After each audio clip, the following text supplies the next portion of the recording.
Hello friends, आपका स्वागत है आपके अपने यूट्यूब चैनल वाईएस स्टडी में। दोस्तों, इस वीडियो में इंग्लिश लैंग्वेज 2021 के पेपर के सॉल्यूशन को हम आपको बताएंगे। दोस्तों, जैसा कि हमने सोचा था उससे कहीं ज़्यादा सरल पेपर आपका आया है। दोस्तों, सीधे सीधे क्वेश्चन आए हैं, जो कि हमने आपको ओनली 15 क्वेश्चन बताए थे, जिसमें आपके 3-3 मार्क्स और 6-6 मार्क्स के क्वेश्चन थे। वे सभी क्वेश्चन डिटो आए हैं। अब बात करते हैं इनके आंसर के बारे में। फर्स्ट क्वेश्चन है, 2 person are essential in notice writing, poster, message, none of the above. इसका सही आंसर है ऑप्शन नंबर सी। 2 व्यक्तियों की आवश्यकता होती है नोटिस राइटिंग में, पोस्टर में, मैसेज में। 2 व्यक्तियों की आवश्यकता मैसेज संदेश में होती है, क्योंकि नोटिस राइटिंग को कोई अकेला आदमी लिख सकता है, पोस्टर को भी कोई अकेला आदमी लिख सकता है, लेकिन जो मैसेज होगा, संदेश में 2 व्यक्तियों की आवश्यकता होगी। Next question, which of the following can be called a global language? Russian language, French language, Tamil language, English language. तो दोस्तों, ग्लोबल लैंग्वेज है जो वैश्विक भाषा है, वह इंग्लिश लैंग्वेज को कहा जाता है। नेक्स्ट क्वेश्चन है, identity the word with a different sound. ऐसा कौन सा वर्ड है जो भिन्न ध्वनि देता है?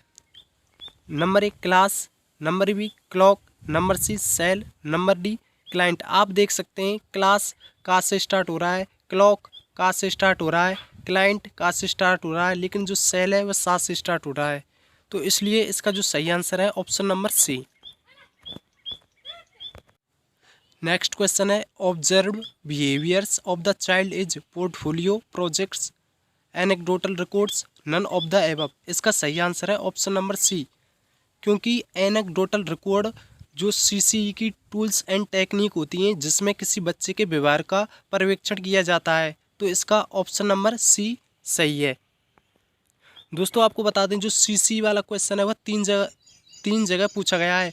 ऑब्जेक्टिव टाइप में, 2 मार्क्स में, एक 6 मार्क्स में। दोस्तों, आपको हमने पहले ही बता दिया था कि सीसीई और एनसीएफ ऐसे क्वेश्चन हैं जो हर साल आते हैं। ऐसा कोई भी साल नहीं है जिस वर्ष एनसीएफ और सीसीई के बारे में पूछा नहीं गया। नेक्स्ट क्वेश्चन है, इनमें आपको आर्टिकल बनने हैं, ए एंड द। नंबर 1 है, his father is a farmer, तो इसमें ए आएगा।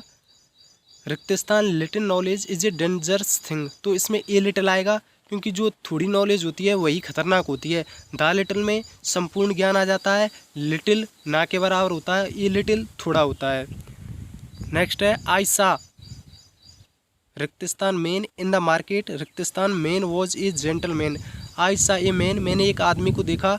इन द मार्केट, मार्केट में द मैन वही आदमी, डेफिनेट करने के लिए द आएगा, was a gentleman. Next question, use connectives in the following sentence and make one sentence. आपको 2 सेंटेंस दिए गए हैं, आपको इनका एक सेंटेंस बनाना है। आई सा आगरा फोर्ट, आई सा फतेहपुर सीकरी। आप इस प्रकार बना सकते हो, आई सा both Agra fort and Fatehpur Sikri. मैंने आगरा फोर्ट और फतेहपुर सीकरी दोनों को देखा। या इस प्रकार भी लिख सकते हो, I saw Agra fort and Fatehpur Sikri. दोनों आपके सही हैं। Next, Sheela is a good player, Geeta is a good player. इसको इस प्रकार बनाना है, Sheela and Geeta both are good player. या इस प्रकार लिख सकते हो, Sheela and Geeta are good player. Next, use preposition in the following sentence. Number 1 है, डिस्ट्रीब्यूट दीज कॉपीज, रिक्त स्थान स्टूडेंट। इसमें अमंग आएगा, क्योंकि 2 से अधिक व्यक्तियों के बीच के लिए अमंग आता है। A villagers was sleeping under a tree in the forest. Next है, a cloth is on the table, किसी भी चीज़ को स्पर्श करने के लिए ऑन आता है। She has been completing her work since morning. Next question है, what is the meaning of evolution. मूल्यांकन से आपका क्या मतलब है? दोस्तों, मूल्यांकन उसे कहते हैं हम, several tools and technique are used to evaluate of student progress. किसी भी विद्यार्थी की प्रगति को जानने के लिए जिन तकनीकों का इस्तेमाल किया जाता है वह इवोल्यूशन होता है। व्हाट इज सीसी, बहुत ही अच्छी तरीके से हमने आपको इसे बताया था। What is intonation. दोस्तों, इंटोनेशन कहते हैं भाषा का में जो उतार चढ़ाव होता है, changing of sounds in the English language. जो इंग्लिश लैंग्वेज में जो ध्वनियों को जो परिवर्तन होता है वही इंटोनेशन होता है। What is the local comprehension, इसको हमने आपको बता दिया था।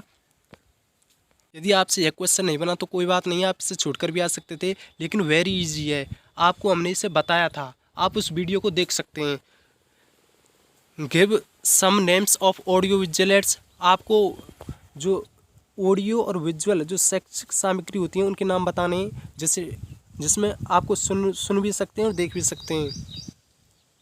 जैसे टीवी हो गई, इलेक्ट्रॉनिक मीडिया जिनमें आप सुन सकते हैं और देख सकते हैं, टीवी हो गई और आपकी स्क्रीन टीवी हो गई, and laptop, mobile, ETC. Next question है what do you mean by overall proficiency. LSRW आपकी ओवरऑल प्रोफेंसी होती हैं। आप लिख सकते थे कि जिस व्यक्ति में इन 4 बेसिक स्किल का विकास हो जाता है वह ओवरऑल प्रोफेंसी के अंतर्गत आता है। इस प्रकार आप लिख सकते थे overall proficiency means develop all 4 basic skills LSRW। Next question है when does a consonant become complete, एक व्यंजन कब कंप्लीट बन जाता है। आप लिख सकते थे a consonant becomes complete when it takes a vowel with it, जब यह अपने साथ एक स्वर लेता है तो एक व्यंजन कंप्लीट बन जाता है। What are the causes of spelling error, दोस्तों इसके बहुत कारण हो सकते हैं। वोकैबुलरी का ज्ञान नहीं होना, इंग्लिश लैंग्वेज को कम समझ पाना, दोस्तों अनेकों कारण हैं, आप इसको लिख सकते थे। डिफाइन NCF 2005, दोस्तों बहुत ही अच्छी तरीके से कई बार हमने इस क्वेश्चन को आपको बताया था। हमने आपसे कहा था कि ऐसी कोई साल नहीं है जिसमें NCF 2005 के बारे में नहीं पूछा गया हो। What is the importance of teachers motivation in learning, दोस्तों ये नया क्वेश्चन है, इसको हमने आपको नहीं बताया था, लेकिन आप भी इसे अपने विवेक से छोटे छोटे सेंटेंस बनाकर लिख सकते थे। What is the importance of mother tongue in teaching of English, यह हमारे उन 15 क्वेश्चनों में से एक क्वेश्चन है। Right a paragraph if I were the principle of school, आप इसे आसानी से छोटे छोटे सेंटेंस बना करके करीब 200 वर्ड्स आपको लिखने थे इसमें। What is CC, describe the tools and technique, दोस्तों बहुत ही अच्छी तरीके से हमने आपको इस क्वेश्चन को बताया था। हमने आपको बताया था आपको पता होना चाहिए व्हाट इज CC, 3 क्वेश्चन बताए थे हमने आपको, what is CC, what is the purpose of CC और tools and technique, 2 question mix करके 6 नंबर में पूछे गए हैं। Define the meaning of syllabus, आप इसे छोड़ सकते हैं क्योंकि ऊपर वाला क्वेश्चन जब आपको बहुत अच्छे तरीके से आता है तो इसको करने की कोई ज़रूरत नहीं है।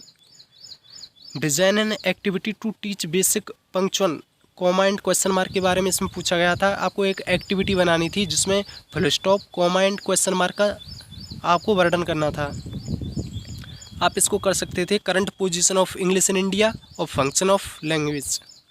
नेक्स्ट क्वेश्चन है define the word motivation, motivation को आपको डिफाइन करना था। Why it is important for a teacher in teaching English, yes English शिक्षण में कैसे महत्वपूर्ण है, वाई इट इज़ इम्पोर्टेंट क्यों महत्वपूर्ण है फॉर ए टीचर, एक अध्यापक के लिए इन टीचिंग इंग्लिश, अंग्रेजी शिक्षण में। दोस्तों यदि आपको हमारी वीडियो पसंद आई हो तो इसे लाइक करें, हमारे चैनल को सब्सक्राइब करें।